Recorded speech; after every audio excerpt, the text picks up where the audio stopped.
Hello வணக்கம். இந்த வீடியோவில் தேங்காய் பால் எப்படி எடுக்கிறதுன்னு தாங்க பார்க்க போகிறோம். வாங்க சட்டுன்னு 2 நிமிஷத்தில் தேங்காய் பால் எப்படி எடுக்கிறதுன்னு பார்த்துடலாம். இதுக்கு ஒரு மிக்சி ஜாரில் நான் 3 ஏலக்காய் சேர்த்துருக்கேங்க. ஏலக்காய் ஆப்ஷனல் தான், உங்களுக்கு தேவைக்கேற்ப கூட குறைச்சி சேர்த்துக்குங்க.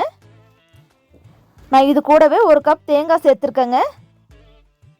இப்போ தேங்காய் மிக்சி ஜாரில் நல்லா அரைச்சிக்கலாம்.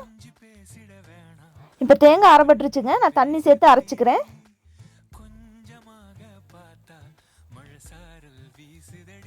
இப்போ நம்ம பேஸ்ட்டை அரைச்சாச்சு. இது நம்ம ஒரு துணியில் வடிகட்டிக்கலாங்க.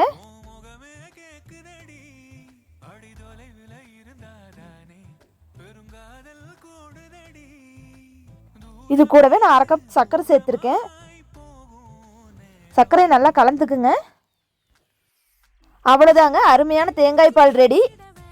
இதை நம்ம இடியாப்பம் சந்தவை கூட வச்சு சாப்பிட்லாங்க. அருமையாக இருக்கும். நன்றி, வணக்கம்.